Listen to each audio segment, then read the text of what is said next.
East India company نام تو ضرور سنا ہوگا۔ وہ کمپنی جس نے ہندوستان میں برٹش راج کی بنیاد رکھی۔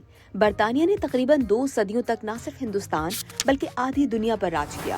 برطانوی سلطنت اتنی وسیع تھی کہ اس دور میں کہا جاتا تھا کہ اس سلطنت میں سورج کبھی غروب نہیں ہوتا۔ تاہم دوسری جنگ عظیم کے بعد برطانوی سلطنت کا زوال شروع ہو گیا۔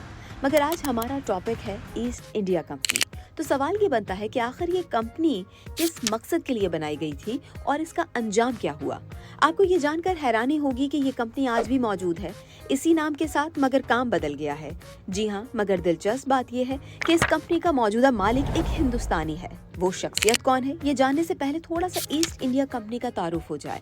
یہ کمپنی 31 دسمبر 1600 کو انگلینڈ میں قائم ہوئی تھی۔ یہ ایک تجارتی کمپنی تھی جسے برطانوی سلطنت کا خصوصی چارٹر یعنی خصوصی اجازت حاصل تھا۔ ایسٹ انڈیا کمپنی کو نہ صرف تجارت کرنے بلکہ فوجی اور سیاسی اختیارات بھی حاصل تھے تاکہ برطانیہ دنیا کے دیگر حصوں، خاص طور پر ہندوستان اور مشرقی ایشیا پر اثر و رسوخ بڑھا سکے۔ شروع میں کمپنی نے ہندوستان میں حکمرانوں کے ساتھ تجارت کی، جس سے اس کی طاقت اور فوجی اثر و رسوخ بڑھتا چلا گیا۔ 23 جون 1757 کو ہندوستان میں پلوسی کی لڑائی میں کامیابی کے بعد کمپنی نے بنگال پر قبضہ کر لیا اور یوں ہندوستان پر برطانوی قبضے کی بنیاد رکھی گئی۔ یوں کمپنی بتدریج پورے ہندوستان پر حاوی ہوتی گئی، لیکن کمپنی کی ظالمانہ پالیسیوں کے نتیجے میں ہندوستانیوں میں غصہ بڑھنے لگا، جس کی وجہ سے 1857 کی بغاوت پھوٹ پڑی، جسے ہندوستان کی پہلی آزادی کی جنگ کہا جاتا ہے۔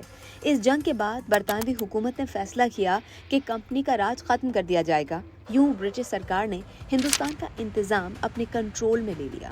کمپنی کو دیا گیا خصوصی چارٹر بھی 1874 میں مکمل طور پر منسوخ کر دیا گیا اور یوں ایک زمانے کی سب سے طاقتور کمپنی ختم ہو گئی۔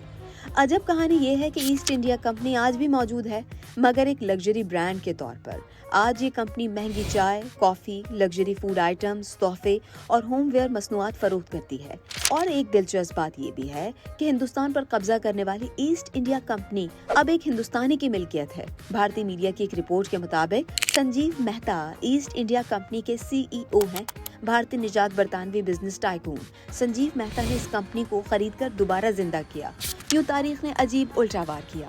وہ کمپنی جو کبھی برصغیر پر حکومت کرتی تھی، آج ایک ہندوستانی کے کنٹرول میں ہے۔